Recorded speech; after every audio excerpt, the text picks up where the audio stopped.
Tenemos ya una aquí.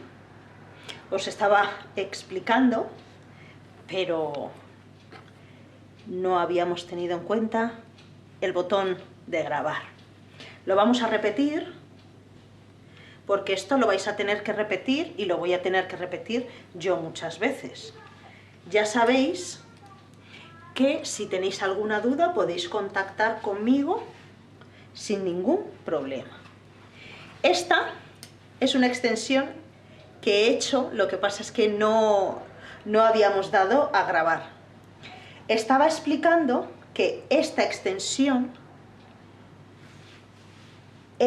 tiene todas las ventajas de cualquier extensión hecha con pegamento o las que se llaman fusion o las extensiones de queratina. ¿Por qué? Podéis pensar que si estas extensiones se hacen con algo así, es un hilo elástico. ¿Veis? Esto es un hilo elástico. ¿Vale? Mirad, lo puedo romper con las manos. Pero sin embargo, estas extensiones bien hechas, mirad lo que voy a hacer. Voy a sujetar porque esto es una mesa con ruedas. Pero mirad lo que voy a hacer. Mirad. ¿Veis? Tiro. Esto no se lo vamos a hacer a nadie, a ninguna persona.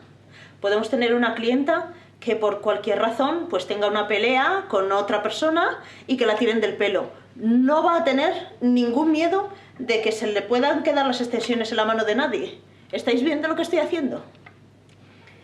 Bueno. Evidentemente se suelta un poco, un poquito. Pero ¿veis todo lo que he hecho? Esto no se le va a hacer a nadie, esto no lo va a hacer nunca a nadie. Una persona que se está peinando, por mucho tirón que se dé al pelo, nunca... Este es su pelo, ¿vale? Esta es la longitud. No estoy tirando de parte del pelo, estoy tirando única y exclusivamente de la extensión. ¿Y veis? Esto queda fuerte, resistente, y mirad, esto es una extensión fuerte y resistente. Bueno, pues entonces os voy a enseñar paso por paso, detenidamente, cómo podéis hacer que vuestras extensiones sean exactamente igual de resistentes.